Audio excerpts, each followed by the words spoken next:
Welcome back to our series on the new leadership principles. In this episode, we speak about principle number 10, which describes our view on organizations. If you look back historically, an organization was designed and built for stability, for control and scalability, and it very much bases on processes, on rules, on structures. And that's fantastic. And organizations are seen as well-oiled machines. And the focus was on efficiency, which is great because if you have found a way to produce a product, then you will repeat it in order to keep quality high and to reduce the effort to build a product, which is fantastic. But what we see also is next to that more and more happens in the outside world that challenges these type of organizations. We call them the old style organizations. And we see that a new challenge for an organization needs more creativity, more agility. It needs to be more adaptive. And the view on organizations is changing from a well-oiled machine towards a living organism. And effectively, an organization is nothing else than a very complex social system. And every system behaves in different ways. And it's difficult to predict how an organization or a social system will behave in the future. Which means the way we deal with those type of organizations is different. From efficiency to effectiveness. This new type of organization that we call emergent organizations, every part in this organization is interconnected. Every human being is interconnected with all the others and also with external stakeholders, which is suppliers and partners and customers and consumers and so forth, but also even stakeholders like society, the planet, and so on, which makes the whole view even more complex. These emerging organizations are value-driven. So it's not so much dictating a rigid process people need to work on, but orientating on particular values the organizations and individuals stand for. And again, the focus is on effectiveness, doing the right things, and finding ways to solve a problem, to overcome a challenge, to innovate a new product or service, and so on and so on.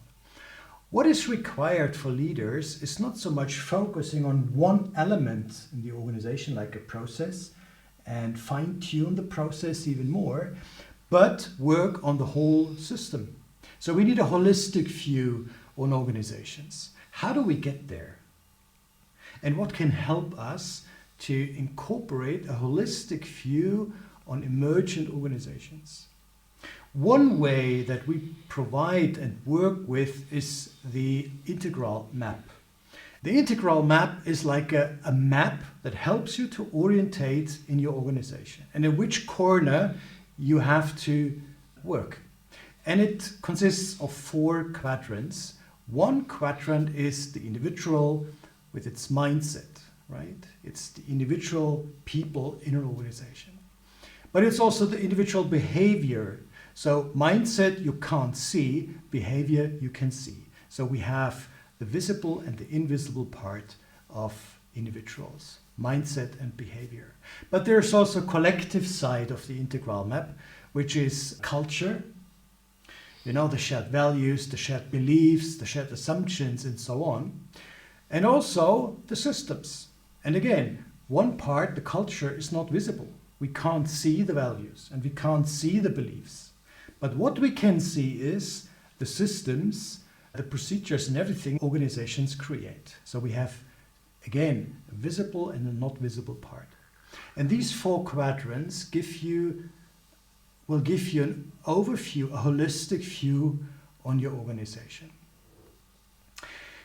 So how do you change an organization? How do you use that complex social system, which is value-driven, to aim for the right things to do, especially when you are confronted and challenged by a new phenomenon, a new complex issue that you have to solve from the outside world. One way to do it is, we call it dialogic organization development. What does it mean? What is dialogic? If you imagine a dialogue where people sit in a circle, what happens here? It's they create eye level. So when one person talks, all the others listen, and vice versa. So you create immediate connection and immediate transparency on eye level, which helps to create transparency on a problem. And it also helps to co-create solutions and options in order to get forward. So dialogic organization development is based on shared meaning making. In the same way you co-create to design a new product, you can create in a dialogic way to work on your organization and invite people and different viewpoints and increase diversity, and together create a shared meaning on what do we have to do next. The role of leaders in a dialogic organization development is different.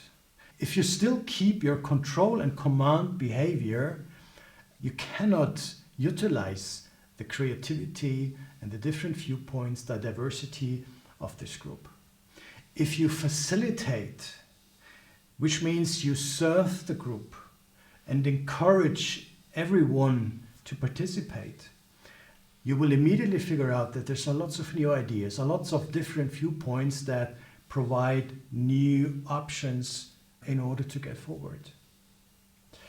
So your role is not so much a decision maker or an influencer. Your role is rather a facilitator that helps a diverse group of people to come back with new ideas, new solutions for complex problems.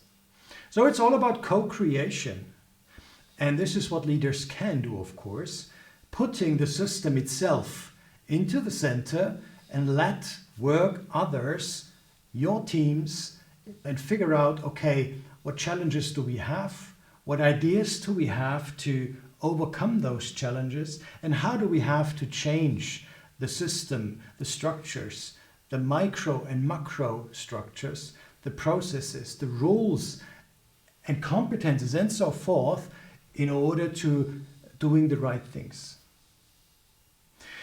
So to close everything, the role of leadership is going to change, especially when you establish a new image of an organization away from this machine, right, which is based on root cause effects, into the view of an organism, of a complex social system that requires a holistic view and requires different viewpoints in a dialogic setting. And your role as a leader is being a facilitator of such processes. So in the end, you don't have to do either this or that. You have to do both. So whenever a problem occurs and you have to solve an issue, the first question is it a simple one or is it a complex one? If it's a complex one, then remember how you can use an emergent organization with all its diversity and skills to create in a facilitated way a shared meaning to get forward. Thank you.